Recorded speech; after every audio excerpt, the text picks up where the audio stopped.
এই হুজুরের বয়ান আমি মাঝে মাঝে শুনি, হানিফুর রহমান সাহেবের। হ্যাঁ, কথা কয় সব গিয়ে একদম কলিজায় লাগে, সব কথা কলিজায় লাগে। একটা বয়ান করছে, কতবার যে এই বয়ানটা আমি শুনছি জানেন।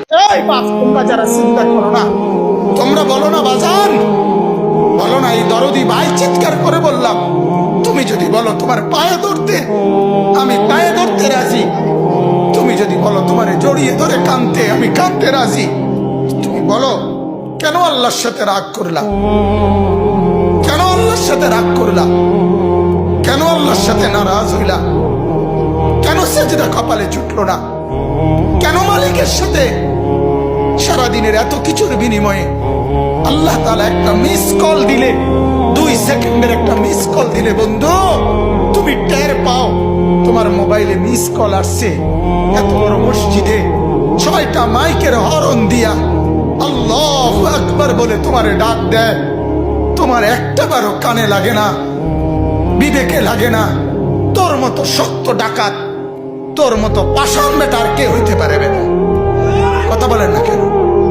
তুই ডাকাত, কত বড় ডাকাত। ওই যে এই যে একটা বয়ান আছে দেখবেন, যে তুমি আজকে কার জন্য কি করলা, বড় বড় বিল্ডিং করলা, পাইলিং করলা, তুমি মরে যাইবা, সব শেষ।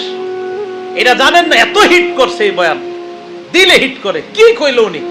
উনি বলতেছে যে আমার বাবা নাই, দাদা নাই, দাদি নাই, কেউ নাই, কিচ্ছু নাই, মিয়া আমিও থাকবো না। ওনাদের বয়ান আমি মাঝে মাঝে চিন্তা করি, আল্লামা মুস্তাকুর নবী সাহেব, আমাদের আনিসুর মাওলানা আনিসুর রহমান আশরাফী সাহেব আমারে খুব মহব্বত করে, ওনারা খুব মহব্বত করে, কিন্তু আসলে আমি অকৃতজ্ঞ বান্দা, এখনো দেখা করতে পারতেছি না। যাবো ইনশাআল্লাহ। হুজুর আনিসুর রহমান আশরাফী সাহেব দেখবেন কোনো সুর সার কিচ্ছু নাই, কথা গিয়া সুর লাগে দিলে একদম হিট করে। কি আজীব এক ইয়া। আমলি মানুষ তো, আমলি মানুষ তো যা কয় তাই ভালো লাগে। আমলি মানুষ দেখবেন যা কইব এটাই ভালো লাগে। আপনারা যদি একটা থাবরও দেয় আমলি মানুষ, জি হুজুর মারেন আমারে মারেন, তাও ভালো লাগবে। যাই হোক, আমলি মানুষদের কাছে বেশি বেশি যাবেন, যারা আমল করে তাদের কাছে খুব বেশি যাবেন।